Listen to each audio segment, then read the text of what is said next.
I mean, we come from a place where all this racism is continuously happening. And just the other day, we had the Nazis storm our camp sovereignty. What did you think about that, sis?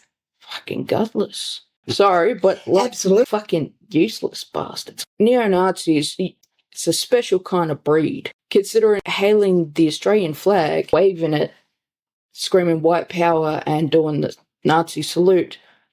But at the same time, their forefathers, their grandfather went to World War II to fight against Hitler, the Nazi regime. It's talk about pissing on your ancestors, sweetheart. He was born in New Zealand. I like to do a little bit of research. You got to learn. Yes, that's right. He's not even born in Australia. Yes, for someone who's all about take him home. It's like, are you going to be first in the line, sweetheart, or what? The cheek of it, hey? I know. And I mean, because that's the whole thing. Yeah, that's the thing. And I was wearing this Koori flag going to work yesterday, and I stopped in the servo. And first thing in the morning, all the construction worksite fellas are out getting their morning coffee, and they've done what they wanted, what they were aiming for, which is that divide, that division. Because I looked at half of them, and it's kind of like, which blue are you? Like, are you a true blue Aussie that's going to look after everyone equally? Or are you one of the blue fellas? Are you white power fella? Yeah, white power, because we don't know. What makes me laugh is that they don't understand that their grandparents didn't pay for this country. And because on Sunday there was a lot of fights. There was actually, and this is what makes me so wild, is that there were organised march, one for Australia march and one against immigration. Yeah. And it's like, well, they're all immigrants. Yeah. That day, and there was a lot of fighting, a lot of police presence all day. And then in the end, they walked around and hit the camp embassy, who wasn't involved in any march. We were just minding our own business. They ambushed us. That's right. Had the numbers over us. And what people need to know is that camp sovereignty is where our sacred fire is. It's our church, our mosque, our sacred place. And for them to come up, it's a bunch of people running up to a church or a mosque and disrupting and bashing everybody, the patrons inside the church. Yeah, that's basically... That's what happened. They went for our most vulnerable, which were our women and our elders. Yes. And the leader, him being from a military background, he'd done boxing, he'd done training, he understands mixed martial arts, he is strong. And he's in his 20s. Young, fit, at his prime, and he had to hold that one girl, and he push-kicked her. That does internal damage. She was hospitalised. I know. Look, and the women were bashed and smashed in the face and taken to hospital, and the police let it go on. Yep. And then when they came, they were ushering the Nazis to the trams. Yeah. On their way home. Just so gently. Yeah. Just ever so lightly. Quickly, boys. Yeah. Quick. We'll cover this up. This is what we're dealing with at this point. Just because it was so scary for them. If you've seen some of the footage, when you could see the Nazi in a group of, like, all dressed in black, big boots, in a group of 50. Yeah. And with batons and bars, and they were there at the bottom of the hill and had to make a clear, like, run. Yep. And it's... I just see the fear that they tried to build up and how they really attacked.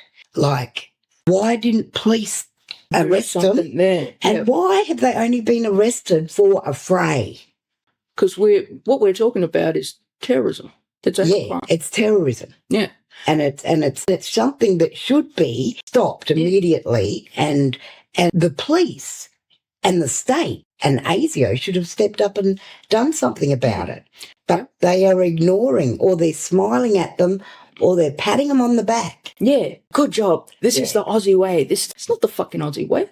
That's it. But you've got to be a special kind of gutless asshole to be able to kick the shit out of a woman. And a week before that, he beat the shit out of a homeless dude. That's right. You're going to treat the most vulnerable. That someone who's done nothing to you, you don't know him from a bar of soap, and you're going to go do that. You don't know his story, you don't know what he's gone through. And it's the same with the whole welcome and acknowledgement to country, and how everyone's kicking up a fuss saying, oh, just get over it, don't do it anymore, get over it. Man, we've been doing that before most people understood what the concept of time was. Yes. This is a cultural thing, and we support everyone when it comes to things like cultural beliefs. We are very inclusive as a people because we know what it's like to not be able to do cultural practices anymore. That's right. For us personally, I would never go onto somebody else's country without being welcomed or acknowledged that I'm on their country. One, I don't want to get killed. It's trespassing. Yeah. Two, I'm suspicious. I'll be like, that's bad luck there. I'm not going through lands that could potentially be cursed and get something following me home and tormenting me. Exactly. That's right. And just for everybody out there, this continent that they call Australia, for 230 years they called it Australia, but this continent was like Europe. We had different countries all over it.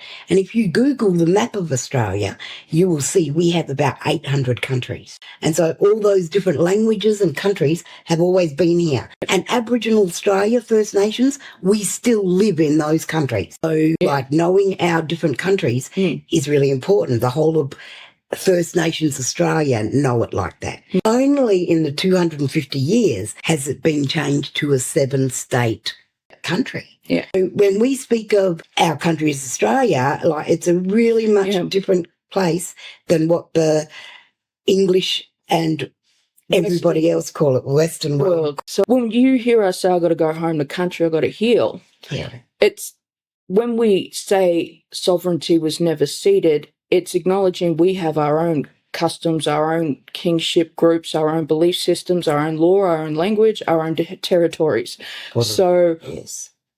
We didn't even consider a majority of individuals when they're like, could you welcome us to country? We appreciate anyone who wants to join in, be part of our cultural practice. It was never, you have to come and celebrate with us. You have to come and acknowledge or welcome the country.